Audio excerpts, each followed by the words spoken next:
Time था 19 फरवरी 2026 का और जगह थी यूपी के बलिया का रानीगंज इलाका। जब मोना नाम की एक महिला अपने पति के लिए चाय बनाकर जैसे ही उसके कमरे में पहुंचे तो उसकी चीख निकल जाती है क्योंकि उसका पति उस कमरे के पंखे से लटका हुआ था। इस मंजर को देखकर मोना की चीख निकल जाती है और वो चिल्लाते चिल्लाते नीचे की तरफ आने लगती है। इस टाइम मोना की चीख को इसके पड़ोसियों ने भी सुन लिया था। घर वाले भी परेशान कि ऐसा मोना के साथ क्या हो गया कि अब ये चिल्लाते हुए आ रही है, जिसको जानने के लिए इनके पड़ोसी भी इनके घर के अंदर चले जाते हैं। इनके घर परिवार के लोग जाकर मोना से पूछताछ करने लगते हैं और मोना ने ऊपर की तरफ इशारा किया। वो सारे के सारे लोग उसी रूम में जा पहुंचे। तब तक इनके पड़ोसी भी, जितने भी जान पहचान के इनके गली में रहने वाले लोग थे, वो भी वहां पर जा पहुंचे थे। और उसके बाद तो सभी लोगों को यही बात पता चलती है कि रवि ने अपनी जान गंवा दी है। तुरंत इस घटना के बारे में पुलिस को बता दिया जाता है। पुलिस जैसे ही तहकीकात करने के लिए रवि के घर पर पहुंची तो उन्हें याद आता है कि इस टाइम वो लोग पहले से ही रवि से पूछताछ कर रहे थे, क्योंकि यहाँ पर इनके घर के पास से एक किन्नर गायब हो चुकी थी और रवि का पिछले काफी दिनों से उस किन्नर के साथ काफी ज्यादा लेन देन चल रहा था, जिसके चलते पुलिस वाले पिछले लगभग 1-2 दिन से रवि से पूछताछ कर रहे थे। लेकिन अब तो रवि भी अपनी जान गंवा चुका था। तो पुलिस रवि के घर पर पहुंचते ही रवि की तो बॉडी को संभालती ही है, इसके साथ साथ इनके पूरे ही घर को छान मारती है। वो लोग 4th फ्लोर पर पहुंचे तो उन्हें ये बात पता चलती है कि यहाँ पर साइड में काफी सारा कचरा पड़ा हुआ है, काफी सारी टूटी हुई कुर्सियां वगैरह, बहुत सारी और भी चीजें इस कोने में पड़ी हुई है और थोड़ी थोड़ी दुर्गंध इस कोने से आ रही है, जिसके चलते पुलिस उस सारे के सारे सामान को उठाकर एक तरफ रखना शुरू कर देती है और उन्हें उसके नीचे एक संदूक मिलती है। पुलिस ने जाकर जब उस संदूक को संभाला और रवि के पिता विजय से जब इस संदूक की चाबी मांगी तो विजय ने इस बात से मना कर दिया कि ये संदूक पिछले काफी दिनों से यहाँ पर पड़ी हुई है, इसकी चाबी के बारे में अब हमें याद नहीं कि वो कहाँ पर रखी होगी। तो पुलिस ने वहीं पर साइड में रखे हुए एक रोड को उठाया और उस ताले पर मारना शुरू कर दिया। कुछ ही देर बाद ताला टूट जाता है। पुलिस ने उस संदूक को जैसे ही खोला तो उसके अंदर से और ज्यादा दुर्गंध आनी शुरू हो जाती है। पुलिस को ये बात पता चलती है कि इसके अंदर तो एक थैली को काफी ज्यादा तोड़ मरोड़ कर रखा गया है और ये सारी की सारी बदबू इसी थैली से आ रही है। तो 2-3 पुलिस ऑफिसर्स ने मिलकर मशक्कत करके उस थैली को बाहर निकाला, क्योंकि ये काफी ज्यादा भारी थी। उस थैली को जैसे ही खोला जाता है तो ये दुर्गंध और ज्यादा बढ़ जाती है। पुलिस को इसी टाइम ये बात पता चली कि इस थैली के अंदर कुछ और नहीं, जिससे कि ये दुर्गंध आ रही है, वो एक इंसान है। पुलिस ने उस थैली को पूरे तरीके से खोल दिया और तब ये बात पता चलती है कि रेखा किन्नर, जो कि लगभग 2-3 दिन पहले गायब हो गई थी, ये बॉडी उसी की है। तो उन्होंने विजय की तरफ देखना शुरू कर दिया और इस टाइम तो विजय पूरे तरीके से मुंह लटका चुका था, क्योंकि एक तरफ तो उसके बेटे रवि ने अपनी जान गंवा दी थी और दूसरी तरफ पुलिस को उनके घर से एक डेड बॉडी मिली थी। तो पुलिस ने इस टाइम विजय को गिरफ्तार कर लिया, रवि की चाची रीता को गिरफ्तार कर लिया और इसके साथ साथ रवि की पत्नी मोना को भी इस टाइम गिरफ्तार कर लिया गया था। और इन तीनों को ही पकड़कर पुलिस ऑफिसर्स अपने साथ पुलिस स्टेशन लेकर जाते हैं। वहां पर पूछताछ के दौरान इस टाइम रेखा किन्नर के भी समाज के लोग पुलिस के पास जा पहुंचे थे। पुलिस ने यहाँ पर आस पड़ोस में जितने भी पुलिस ऑफिसर्स पूछताछ कर सकते थे, इसके साथ साथ रवि के परिवार वालों से भी पूछताछ कर ली थी। तब जाकर एक काफी ज्यादा खौफनाक कहानी सामने आती है। ये बात पता चलती है कि ये सारा का सारा मामला लगभग 2-3 साल पहले ही शुरू हो चुका था। दरअसल रानीगंज इलाके में रहने वाले विजय गुप्ता इस टाइम अपने बेटे आकाश और रवि के साथ अपने घर पर काफी अच्छे से रहा करते थे। उनके बेटे आकाश की तो इस टाइम शादी हो चुकी थी और अभी भी वो अपने छोटे बेटे रवि के लिए बहू ढूंढ ही रहे थे। और इसी टाइम उनके पास मोना का रिश्ता आता है। उन्हें मोना काफी ज्यादा पसंद आई और उसके बाद उन्होंने उन दोनों की शादी करवा दी। शादी के बाद रवि का ये कहना था कि आगे इसकी जिंदगी यूं ही तो चलने वाली है नहीं, इसे अपनी जिंदगी में कुछ ना कुछ काम करना होगा, रोजगार करना होगा और रोजगार करने के लिए इसे काफी सारे पैसों की जरूरत पड़ने वाली है। तो विजय ने अपनी जिंदगी में जितने भी मेहनत करके पैसे कमाए थे उसने अपने बेटे रवि को दे दिए और यही बात कही कि बेटा तुम अपना जाकर कैरियर सुधारो। इसके अलावा अगर किसी भी तरीके से और भी वो इसकी मदद कर सकता है तो वो इसकी मदद करने के लिए तैयार है। रवि को इस टाइम यही बात लग रही थी कि अगर वो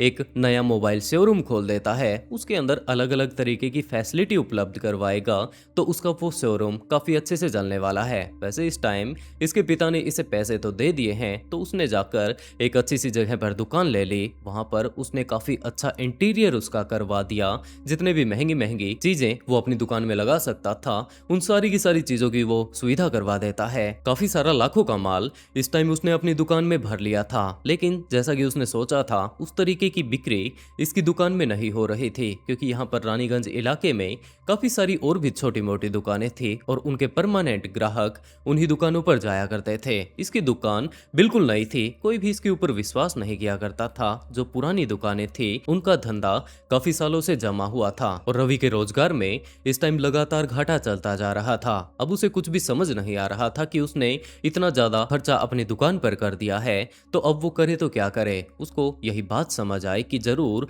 उसे ज्यादा से ज्यादा टाइम अपनी दुकान पर बिताना चाहिए और उसके बाद एक टाइम ऐसा जरूर आएगा जब इसके भी पक्के ग्राहक इकट्ठा हो जाएंगे। और अगले काफी दिनों तक वो घर से खर्चा उठाकर, जबकि उसे प्रॉफिट नहीं हो रहा था, वो अपनी दुकान को यूं ही चलाता रहता है। लेकिन उसके बाद एक टाइम ऐसा भी आया जब रवि को ये बात लगने लगी कि अब इसकी दुकान नहीं चलने वाली, जिसके चलते उसने अपनी दुकान बंद कर दी। लगभग सारा का सारा पैसा डूब चुका था। वो दोबारा से जाकर अपने पिता से भी पैसा नहीं मांग सकता था, लेकिन फिर भी जाकर उसने अपनी पूरी की पूरी घटना के बारे में अपने पिता विजय को बताना शुरू कर दिया। इस टाइम तो उसके पिता के पास भी पैसे नहीं थे, जिसके चलते उसके पिता ने इस बात से मना कर दिया कि बेटा वो उसकी मदद तो नहीं कर सकता। रवि भी इस बात को काफी अच्छे से समझ सकता था। वो इस चीज के लिए लगातार डिप्रेशन का शिकार होता जा रहा था कि उसने अपने पिता का कितना ज्यादा पैसा इस टाइम यहाँ पर खर्च कर दिया है और जैसे तैसे कर उसे वो सारा का सारा पैसा रिकवर करना है। और इसी टाइम एक दिन उसे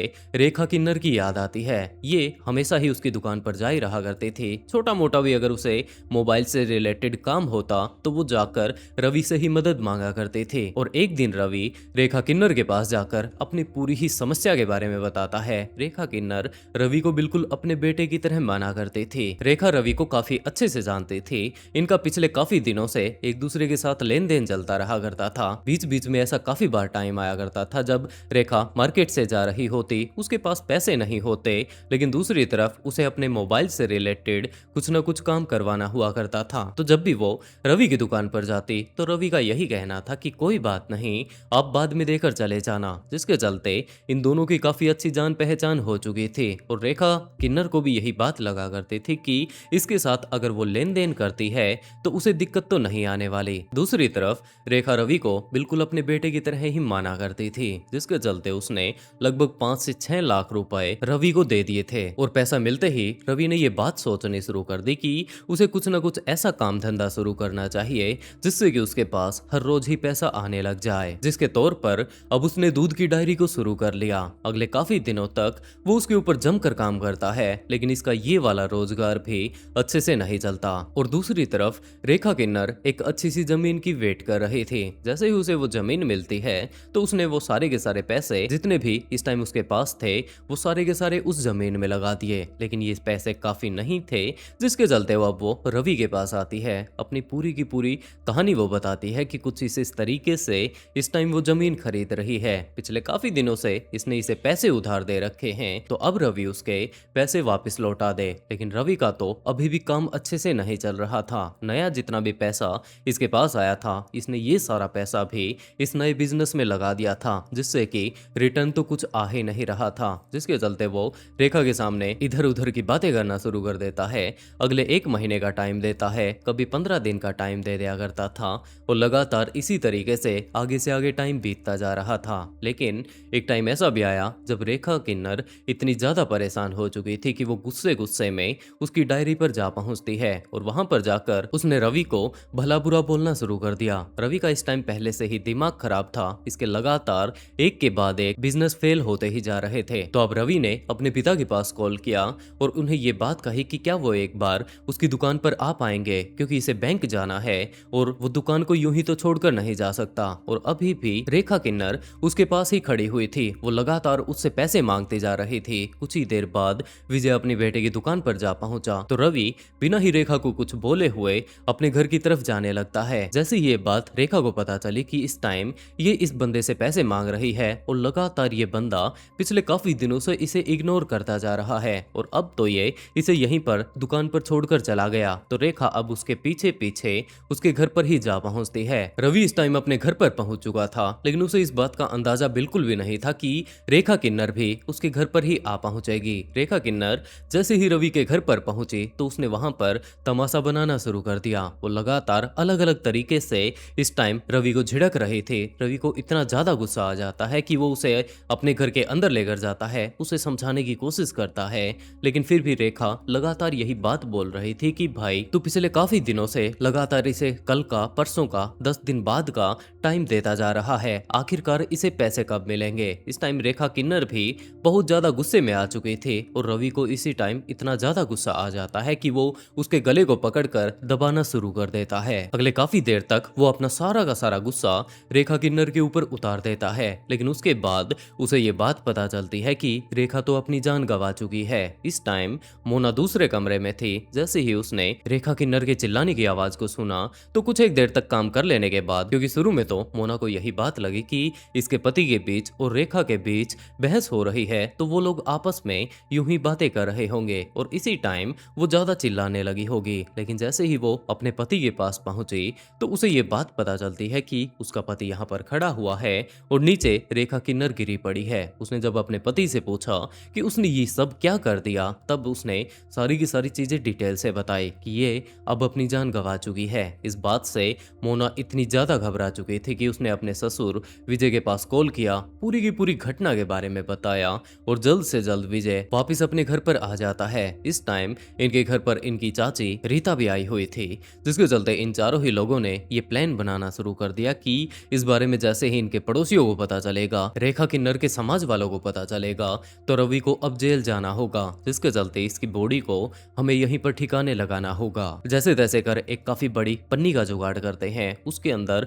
रेखा किन्नर को लपेट लेने के बाद अपने छत पर सबसे ऊपर लेकर जाते हैं। वहां पर कोने में एक खाली संदूक इस टाइम पड़ी हुई थी, वो लोग उसकी बॉडी को उसके अंदर रख देते हैं। काफी सारे इस टाइम रेखा किन्नर ने गहने पहन रखे थे, वो सारे के सारे गहने उतार कर वो लोग उसी संदूक के एक कोने में रख देते हैं और उसे पूरे तरीके से बंद करके उसके बाहर ताला लगाकर उसके ऊपर काफी सारा वो लोग कबाड़ डाल देते हैं, ताकि किसी को भी बिल्कुल ही शक ना हो कि यहाँ पर हो सकता है किसी ने बॉडी छुपा रखी होगी। और उसके बाद सारे के सारे लोग वापस जाकर अपने अपने कामों पर लग जाते हैं। जैसे ही शाम का टाइम हुआ तो रेखा किन्नर की साथी सुमन को ये बात पता चलती है कि आज तो रेखा वापस आई ही नहीं। वो इस बात को जानने के लिए जहां जहां पर भी वो जा सकते थे उन सारी ही जगहों पर जाकर उसने पता कर लिया, लेकिन सारे ही लोग मना कर देते हैं कि वो तो यहाँ पर आए ही नहीं। और आखिर में वो रवि के पास जा पहुंचती है। रवि भी इस बात के लिए मना कर देता है कि वो आई जरूर थी, लेकिन उसके बाद पता नहीं वो कहां पर चली गई। लेकिन रवि के